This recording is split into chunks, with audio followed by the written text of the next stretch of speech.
Hi നമസ്കാരം പ്രിയപ്പെട്ടവരെ. അപ്പോൾ നിങ്ങൾ അറിഞ്ഞാ നമ്മുടെ അരുണേട്ടൻ്റെ ജസ്ന ഉണ്ടല്ലോ, ജസ്ന കണ്ണൻ്റെ ജസ്ന എന്നൊന്നും ഒരിക്കലും വിളിക്കരുത്. ഈ ഫ്രോഡ് സാധനത്തിന് അരുണേട്ടൻ്റെ കൂതറ അത്രയും മതി, വലിയ ഡെക്കറേഷൻ ഒന്നും കൊടുക്കണ്ട. അപ്പോൾ ഈ ഗുരുവായൂർ ക്ഷേത്രത്തിൽ കയറിയിട്ട് ഇവള് റീൽസ് എടുത്തിട്ടു. ആ റീൽസിനെതിരെ ക്ഷേത്ര ഭാരവാഹികൾ കേസ് കൊടുത്തു. ആ ഒരു കേസ് നിലനിൽക്കുന്ന സമയത്താണ് വീണ്ടും ഇവൾ അത്തരം ഒരു തെമ്മാടിത്തരം ഈ പാവം പിടിച്ച ഈ ഹൈന്ദവ മത വിശ്വാസികളുടെ ആ വിശ്വാസത്തെ വ്രണപ്പെടുത്തുന്ന തരത്തിലുള്ള ഒരു റീൽസുമായിട്ട് വീണ്ടും വന്നത്. അതും ക്ഷേത്ര കമ്മിറ്റി കേസ് കൊടുത്തു. അവക്കെതിരെ വർഗീയ കലാപത്തിനെതിരെ കേസെടുത്തുന്നുള്ള വാർത്തകളൊക്കെ നമ്മൾ കണ്ടല്ലോ. അപ്പോൾ ഇപ്പോൾ ഏറ്റവും ലേറ്റസ്റ്റ് ആയിട്ട് വരുന്നത് ഈ മുസ്ലിമായിട്ട് നിൽക്കുമ്പോഴാണല്ലോ ഈ പ്രശ്നം വരുന്നത്. അപ്പോൾ ഈ മുസ്ലിമായിട്ട് നിന്നുകൊണ്ട് ഇത്തരത്തിലുള്ള പരിപാടികൾ കാണിക്കുമ്പോഴാണല്ലോ സംഘികൾക്ക് ഇവളോട് പ്രിയം ഉണ്ടാകുന്നത് അല്ലേ. അപ്പോൾ ഇനിയിപ്പോൾ ആ ഒരു ഇതൊന്നും വേണ്ട, കാരണം ഇവള് മതം പൂർണ്ണമായിട്ടും അങ്ങോട്ട് മാറാനായിട്ടുള്ളൊരു തീരുമാനം എടുത്തിട്ടുണ്ട്. കോടതി വിധി ലംഘിച്ചുകൊണ്ട് രണ്ടാമത്തെ പ്രാവശ്യം ഈ ഫ്രോഡ് സാധനം ഈ ഗുരുവായൂർ ക്ഷേത്രത്തിൽ പോയി റീൽസ് എടുത്തിട്ടു. കാരണം അതൊരു വെല്ലുവിളിയാണ്. ഇവള് ചില സമയത്ത് തലയെ തട്ടവിടും, ചില സമയത്ത് പൊട്ടുകുത്തും, അങ്ങനെ പല തന്തയ്ക്ക് പറഞ്ഞിട്ടുള്ള ചില സ്വഭാവം കാണിക്കുന്ന ആളുകളുണ്ടല്ലോ. അങ്ങനെ തന്നെ നമുക്ക് പറയാൻ പറ്റത്തുള്ളൂ. അതുകൊണ്ട് തന്നെ ഈ തന്തയും തള്ളയും നമ്മൾ പറയാതിരിക്കുന്നതാണ് നല്ലത്. കാരണം അവരാണ് ഇതിനൊക്കെ വഴിവെച്ച് കൊടുക്കുന്നത്. ഒരു കുടുംബത്തിൽ ഒരു കുട്ടി നന്നായി പോകണമെന്നുണ്ടെങ്കിൽ അത് മാതാപിതാക്കളുടെ ഉത്തരവാദിത്തമാണല്ലേ. അപ്പം അഴിച്ചങ്ങ് വിട്ടിരിക്കുക. അവരെക്കുറിച്ച് നമ്മൾ പറയേണ്ട കാര്യമൊന്നുമില്ല. ഒരു ഷാജി പാപ്പാൻ എന്ന് പറയുന്ന ഒരു പുള്ളി ഈ രണ്ടെണ്ണത്തിനെ കുറിച്ച് പറഞ്ഞിട്ടുള്ള ഒരു വീഡിയോ ഇന്ന് സമൂഹ മാധ്യമങ്ങളിൽ വലിയ രീതിയിൽ വൈറലാണ്. സാധാരണക്കാരായിട്ടുള്ള ഹൈന്ദവ മത വിശ്വാസികളുടെ മനസ്സിൽ ഈ ഫ്രോഡ് സാധനം കാണിച്ചു കൂട്ടിയിട്ടുള്ള ഈ തെമ്മാടിത്തരം ഇതിപ്പോൾ ഇനി അതങ്ങോട്ട് മാറുകയാണ് കേട്ടോ. കാരണം ഇവള് ഈ രണ്ടാമത്തെ കോടതി വിധി ലംഘിച്ച് റീൽസ് എടുത്തതിന് ശേഷം സമൂഹ മാധ്യമങ്ങളിൽ വലിയ രീതിയിൽ അത് വാർത്ത വന്നപ്പോഴത്തേക്ക് ഇവള് വീണ്ടും മറ്റേ സ്ഥിരം നാടകം ഞരമ്പ് കെട്ടിയൽ നാടകം ഉണ്ടല്ലോ, അതങ്ങോട്ട് നടത്തി. എന്നിട്ട് അത് ചെയ്ത് ഏതാണ്ട് ഒരു അരമണിക്കൂറിന് ശേഷം വീണ്ടും ഇവള് റീൽസ് ഇട്ട് സമൂഹ മാധ്യമങ്ങളിൽ വരെ നമ്മൾ കണ്ടു. അപ്പൊ ഇവളൊരു ഒന്നാന്തരം തട്ടിപ്പ് ഫ്രോഡാണെന്നുള്ളത് എല്ലാവർക്കും മനസ്സിലായല്ലോ. ഇനിയിപ്പോൾ ആ ഒരു ഇതൊന്നും വേണ്ട. ഇസ്ലാം മതം പണ്ടേ ഇവളെ അടിച്ച് പുറത്ത് കളഞ്ഞ് പിണ്ടം വെച്ചിരിക്കുകയാണ്. അപ്പം ഇവളിനി മുതൽ കണ്ണൻ്റെ ഭക്തയാകാൻ പോവുകയാണ്, അതായത് മതം മാറാൻ പോവുകയാണ്. ക്ഷേത്രത്തിൻ്റെ മുന്നിൽ വന്നതുകൊണ്ടാണ് ഈ ഒരു വീഡിയോ ഇവിടെ ചെയ്തിരിക്കുന്നത്. എന്തിനാണ് നിങ്ങൾ എന്നെ ഉപദ്രവിക്കുന്നത്? എൻ്റെ മതമാണെങ്കിൽ ഞാൻ ആ മതം അങ്ങോട്ട് ഉപേക്ഷിക്കാൻ തയ്യാറാണ്. മതം നിന്നെ പണ്ടേ നിന്നെ പടിയടച്ച് പിണ്ടം വെച്ചിട്ടുള്ള, അതുകൊണ്ട് ഇനി ആ ഒരു പേരിൽ ആ ഒരു ലേബിളിൽ നീ ഇവിടെ വന്നിരുന്നോണ്ട് കുരയ്ക്കേണ്ട. പക്ഷെ ഇതിനൊക്കെ വളരെ കൃത്യമായ രീതിയിൽ തന്നെ മറുപടി കൊടുക്കണമെന്നുണ്ടെങ്കിൽ നമ്മുടെ ഷെഫീന ബീവി തന്നെ പറഞ്ഞല്ലേ. അപ്പം നമുക്ക് ആ വീഡിയോ ഒന്ന് കണ്ടു നോക്കിയാലോ. പോവാം.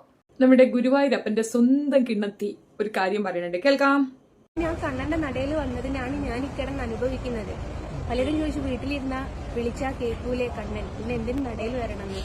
അവരോട് എനിക്ക് തിരിച്ചു ചോദിക്കാനുള്ളത് എന്താണെന്നറിയോ, പിന്നെ നിങ്ങളൊക്കെ എന്തിനാ നടയിൽ പോകുന്നത്? നിങ്ങൾക്ക് അതൊരു റെലവന്റ് ക്വസ്റ്റ്യൻ ആണല്ലോ. നമ്മൾ ഇതുവരെ ചിന്തിക്കാത്തൊരു കാര്യമാണ്.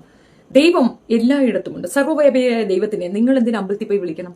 അതെന്താ അവൾക്ക് മാത്രം അവിടെ ചെല്ലുമ്പോൾ ഒരു മംനൂൻ ഹേ, ബാക്കിയുള്ളിടത്തൊന്നും ഒരു മംനൂൻ നെഹി ഹേ? വൈ? ചോദ്യം റെലവന്റ് ആണ്. വീട്ടിലിരുന്ന് വിളിച്ചാൽ പോരെ? വീട്ടിലിരുന്നാൽ വിളിച്ചാൽ പോലും ഗുരുവായൂരപ്പൻ നമ്മുടെ അടുത്ത് വരും എന്നുണ്ടെങ്കിൽ ഗുരുവായൂർ നടയിൽ ഒരു മനുഷ്യനെ പോലും കാണാൻ ഇട ഉണ്ടാവൂലോ. എല്ലാവർക്കും വീട്ടിൽ കുത്തിരിന്ന് വിളിച്ചാൽ പോരെ? അത് പോരാ. നമ്മളിരിക്കുന്നിടത്ത് നമ്മുടെ മാതാപിതാക്കൾ വിവാഹം കഴിച്ച് പോകുന്ന കുട്ടികളാണെങ്കിൽ മാതാപിതാക്കളെ വിവാഹം കഴിച്ച സ്ഥലത്ത് നിന്ന് ഫോൺ ചെയ്ത് നോക്കൂ, നിങ്ങൾ സുഖമായിട്ടിരിക്കുകയാണോ അല്ലേ എന്ന് അറിയാൻ വേണ്ടിയിട്ട്. എന്തിനങ്ങനെ ഫോൺ ചെയ്ത് പോരാട്ടത് നമ്മൾ വീട്ടിൽ പോയി നോക്കണം. നമ്മുടെ സന്തോഷം അത് പോയിന്റ് ആണല്ലോ. മാതാപിതാക്കൾ കല്യാണം കഴിപ്പിച്ച് വിട്ട കൊച്ചുങ്ങളെ അന്വേഷിച്ച് വീട്ടിൽ പോയി നോക്കി കണ്ട് മനസ്സിലാക്കണം എന്നൊക്കെ കൊച്ചു പറയുന്നത് കറക്റ്റ് ആണല്ലോ. നമുക്കെന്താണ് ഈ ബുദ്ധിയൊന്നും വരാതിരുന്നത്? കാര്യം തലമണ്ടി ആള് താമസമില്ലെന്നൊക്കെ പറയണം. ചുമ്മാതിയ ഭയങ്കര ബുദ്ധിയാ കൊച്ചിന്. അവരെവിടെയാണോ അവിടെ പോയിട്ട് കണ്ണനെ കാണുമ്പോൾ കിട്ടുന്ന ആ ഒരു സമാധാനവും സന്തോഷവും നമുക്ക് വീട്ടിൽ കുത്തിരുന്ന ഗുരുവായൂരപ്പാന്ന് 100 തവണ വിളിച്ചാൽ കിട്ടൂല. അത് കിട്ടണമെന്നുണ്ടെങ്കിൽ നടയിൽ തന്നെ വരണം. നടയിൽ വന്നിട്ട് ദൂരെ നിന്നിട്ടെങ്കിലും ഒന്ന് കണ്ണാ എന്ന് വിളിച്ചാൽ മതി. ആ വിളി എല്ലാവരും എന്നോട് ചോദിച്ചിട്ട് നിനക്കുള്ളിൽ കയറി കാണാൻ പറ്റില്ലല്ലോ. പക്ഷെ ഞാൻ പറഞ്ഞല്ലോ, മരിക്കുന്നതിന് മുമ്പ് ഒരു ദിവസം മതാചാരപ്രകാരം തന്നെ ഞാൻ കണ്ണനെ കയറി കാണും. അതെനിക്ക് ഉറപ്പുള്ള കാര്യം. അതിനുള്ള ഒരു ചുറ്റുപാട് എനിക്ക് വരുത്തി തരും കണ്ണനെന്ന് എനിക്കറിയാം. അതിന് എല്ലാവരും സമ്മതിക്കുമെന്ന് എനിക്കറിയാം. അന്ന് ഞാൻ കാണും. ഞാൻ കുറെ അധികം ചരിത്രങ്ങൾ മുൻപ് പറഞ്ഞിട്ടുണ്ട്. ഇത് റിപ്പീറ്റഡ്ലി പറയുന്ന ഒരു കാര്യമാണ്. പുള്ളിക്കാരത്തി പറഞ്ഞു വെച്ചത് എന്താണെന്ന് പറഞ്ഞു കഴിഞ്ഞാൽ മതാചാര പ്രകാരം പുള്ളിക്കാരത്തി അതിനകത്ത് കയറി കാണുന്നു എന്ന് വെച്ചാൽ പുള്ളിക്കാരത്തി മതം മാറും എന്നിട്ട് അതിനകത്ത് കയറും എന്നാ പറഞ്ഞത്. നമ്മളെ ഗുരുവായൂർ നടക്കൂല. ഗുരുവായൂർ ചരിത്രം നീ കേട്ടിട്ടില്ലല്ലേ? മേഴ്സി രവിയുടെ കൊച്ചിനെയും കൊണ്ട് അവിടെ വന്ന് ചോറൂണ് നടത്തിയതിന് രവി അണ്ണന്റെ മതസമൂഹത്തിലുള്ള ആൾക്കാര് അതായത് മേഴ്സി രവി പ്രസവിച്ചത് രവിയുടെ കൊച്ചിനെ. പക്ഷേ ഈ രവി ആരാണെന്ന് അറിഞ്ഞൂടെ? അയ്യോ, അദ്ദേഹത്തിന്റെ കുട്ടിക്ക് പോലും അവിടെ അങ്ങനെ കയറാൻ പറ്റിയിട്ടില്ല. അപ്പോഴും അവിടെ ശുദ്ധികലശം നടത്തി. ഇനി അതും പോരാന്യം, ഈ കൊച്ചിന്റെ കൊച്ച്, അതായത് ആ മേഴ്സി രവി പ്രസവിച്ച കുട്ടിയുടെ കുട്ടി, ആ കൊച്ചിനെ കൊണ്ട് അവിടെ ചോറ് കുഞ്ഞ് ചെന്നപ്പം അതും ആ കുട്ടി കല്യാണം കഴിച്ചത് ഒരു ഹിന്ദു കമ്മ്യൂണിറ്റി എന്നുള്ള ആളുകളെ തന്നെയാണ്. രണ്ടുപേരും ഹിന്ദു മതവിശ്വാസികളാണ്. എന്നിട്ടും ശുദ്ധികലശം നടത്തിയ ടീമുകളാ. ഗുരുവായൂർ ഇത് നടക്കൂല കുട്ടി, ഗുരുവായൂർ ഇത് നടക്കൂല. അപ്പൊ ഈ ഒരു വിഷയത്തിൽ കുറെ അധികം പേര് കമന്റ്സ് ഇട്ടിട്ടുണ്ട്. നമുക്ക് കമന്റ്സ് പറയാം. എന്താണ് കമന്റ്? നമുക്ക് കമന്റ് ആണല്ലോ നോക്കണം, നമ്മുടെ സെക്ഷൻ കമന്റ് ആണ്. അവിടെയാണ് പണ്ഡിതന്മാരുള്ളത്. പണ്ഡിതന്മാർ എന്ത് പറയണം നമുക്കൊന്ന് കയറി നോക്കാം. ഞങ്ങൾ അമ്പലത്തിൽ പോകുന്നത് റീൽസ് എടുക്കാനും വെല്ലുവിളിക്കാനുമല്ല. Relevant point. നാലാളെ അറിയിക്കാനുമല്ല. അതും കറക്റ്റ്. വിശ്വാസം മനസ്സിനകത്താണ്. അത് പാടി നടക്കാൻ ഞങ്ങൾക്കാർക്കും താല്പര്യവുമില്ല. പലവട്ടം ഗുരുവായൂരപ്പനെ കാണാൻ പോയിട്ടുണ്ട്. എന്റെ കയ്യിൽ ഒരു ഫോട്ടോ പോലും ഇല്ല. അതെന്ന് ചോദിച്ചാൽ ക്യാമറയൊന്നും ഇല്ലായിരുന്നു ഫോട്ടോ എടുക്കാൻ. മതങ്ങളെ തമ്മിൽ എങ്ങനെ തെറ്റിക്കാം എന്ന് ആലോചിച്ചുകൊണ്ട് നടപ്പല്ല ഞങ്ങളാരും. നിങ്ങൾ ആരെങ്കിലും വരച്ചോ, വീഡിയോ ചെയ്തോ, അരി വാങ്ങിക്കോ. ദയവ് ചെയ്ത് സ്നേഹത്തോടെ ജീവിക്കുന്ന ഹിന്ദു മുസ്ലിം സഹോദരങ്ങളെ തമ്മിൽ തല്ലിക്കരുത്. ജ്യോതി രശ്മി കാര്യപ്രസക്തമായ ഒരു കമന്റാണ് അവരിട്ടിരിക്കുന്നത്. അത് കറക്റ്റാണ്. ഹിന്ദുക്കളെ പോകുന്നത് മുസ്ലിങ്ങൾക്ക് ഇത് എന്ത് വാഴ, അവിടെ പോയി കയറട്ടെ, അല്ലെങ്കിൽ എന്നെ എടുത്ത് ദൂരെ കളഞ്ഞു. മതവിശ്വാസം അനുസരിച്ച് ജീവിക്കാത്ത ഒരു പെൺകുട്ടിയെ തൂക്കിക്കൊണ്ട് നടക്കുക എന്നുള്ളത് ഇസ്ലാം മതത്തിലുള്ളവർക്ക് പറഞ്ഞിട്ടുള്ള പരിപാടിയല്ല. അവരത് മൈൻഡ് പോലും ചെയ്യത്തില്ല. പിന്നെ അവളെ തന്ത ഒന്നും പറയാനില്ല. അതാണ് ഇസ്ലാം മതം മുന്നോട്ട് വയ്ക്കുന്ന ആശയം. ഓരോ പേഴ്സണെയും പേഴ്സണായിട്ട് തന്നെ കണക്കാക്കുന്നു. മകളുടെ തോന്നിവാസത്തിന് അച്ഛനെ ദണ്ഡിക്കുന്ന ഒരു പരിപാടി ഞങ്ങളുടെ ഇതിനകത്തില്ല. എന്റെ ഒരു അഭിപ്രായത്തിൽ ചെയ്യണമെന്നാണ്, പക്ഷെ ചെയ്യത്തില്ല. ഇനിയിപ്പോ അവന്റെ ആരിഫ് ഹുസൈനെ കണ്ടില്ലേ, അമ്മയെ വല്ലതും പറയുന്നുണ്ട്. അമ്മയെ പറയുന്നതിനൊക്കെ നമ്മളെ വഴക്ക് പറയുന്ന ആൾക്കാരല്ലേ ഉള്ളൂ. ഇസ്ലാം മത വിശ്വാസത്തിലുള്ള ആൾക്കാർ ആരിഫ് ഹുസൈനെ തെറി പറയുന്നതിന് ആരിഫ് ഹുസൈനെ പറഞ്ഞു ആരിഫ് ഹുസൈന്റെ ഉമ്മയെ പറയരുതെന്ന് പറഞ്ഞുകൊണ്ട് വരുന്ന ആൾക്കാരേ ഉള്ളൂ.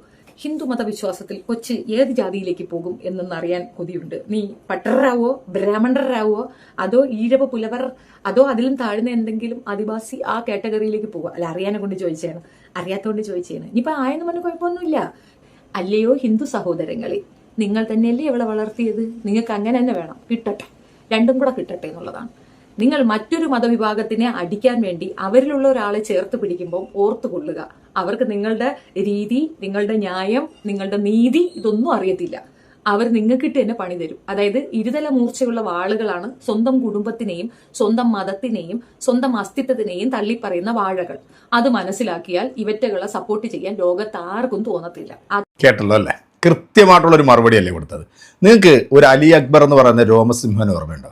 അലി അക്ബർ ആയിരുന്നുകൊണ്ട് ഇസ്ലാമിനെ കുറ്റം പറഞ്ഞപ്പോഴത്തേക്ക് ഏറ്റവും കൂടുതൽ സംഘികൾ പൊക്കിക്കൊണ്ട് നടന്നതും വാഴ്ത്തിയതും അതുകൊണ്ട് ആ ഒരൊറ്റ കാരണം കൊണ്ട് ഇവനെ കൊണ്ടൊരു പ്രൊപ്പഗൻഡ ആയിട്ടുള്ളൊരു സിനിമ പിടിപ്പിച്ചതൊക്കെ നിങ്ങൾക്കറിയാമല്ലോ. അവർ നല്ല രീതിയിൽ പണം പിരിച്ചു കൊടുത്തു. അതിനുശേഷം ഒറ്റയടിക്ക് ഈ അലി അക്ബർ രോമസിംഹനായപ്പോഴത്തേക്ക് സംഘികൾ നേരെ കാലേ വരും, ഒറ്റയടി. ആ അവസ്ഥയാണ് ഇവക്കും ഉണ്ടാകാൻ പോകുന്നത്. ഇവള് ജസ്ന സലീം എന്ന പേരിൽ ഇരുന്നുകൊണ്ടാണ് ഈ തരത്തിലുള്ള പ്രവർത്തികളൊക്കെ ചെയ്യുന്നതെന്നുണ്ടെങ്കിൽ സംഘികൾ ബാക്കിൽ നിന്ന് ഇങ്ങനെ തള്ളിക്കൊടുത്തുകൊണ്ടേയിരിക്കും. നേരെ മറിച്ച് ഇനി ഇവൾ ആ പേര് മാറ്റി ഏതെങ്കിലും ഒരു ഹൈന്ദവ മത പേരിലേക്ക് വരികയാണെന്നുണ്ടെങ്കിൽ ഇവളെയും ഇതേപോലെ കാലേ വരി ഒരു നിലത്തടിക്കും. പിന്നെ നിന്റെ ആ ഒരു മോഹം ഉണ്ടല്ലോ, ഈ ഗുരുവായൂർ ക്ഷേത്രത്തിൽ നീ മതം മാറിക്കഴിഞ്ഞാൽ നിനക്ക് കയറാമെന്നുള്ളത്, അത് എത്രത്തോളം സക്സസ് ആകും എന്നുള്ളത് നമുക്ക് കാത്തിരുന്ന് തന്നെ കാണാം. എന്താണെങ്കിലും ഇതുപോലത്തെ ഫ്രോഡുകൾ ഈ സമൂഹത്തിൽ വല്ലാത്ത രീതിയിലുള്ള വെറുപ്പാണ് സൃഷ്ടിച്ചുകൊണ്ടിരിക്കുന്നത്. ഇങ്ങനെ കുറേ മരവാഴകൾ നമ്മുടെ സമൂഹത്തിന് വേസ്റ്റായിട്ട് പോകുന്നുണ്ട്. ഒരു പ്രയോജനമില്ലാതെ ഇങ്ങനെ സമൂഹത്തിൽ മറ്റ് ഇതര മതവിഭാഗങ്ങളെ കൊണ്ട് പറയിപ്പിക്കാൻ വേണ്ടി മാത്രം പിറവി കൊണ്ടിട്ടുള്ള അസുര ഗണങ്ങളാണ് ഇതൊക്കെ. ഇതിനെയൊക്കെ തിരിച്ചറിയേണ്ടത് എൻ്റെ പ്രിയപ്പെട്ട ഹൈന്ദവ സഹോദരങ്ങളും സഹോദരികളും തന്നെയാണ്.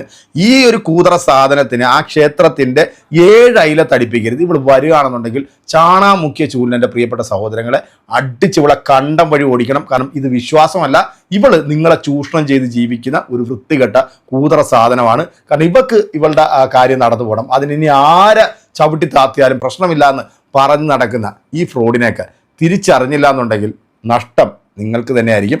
അപ്പം നിങ്ങളുടെ കമൻറ്റുകൾ അറിയിക്കുക. അടുത്തൊരു വീഡിയോ കാണാം. അതൊരു എല്ലാവർക്കും ബൈ.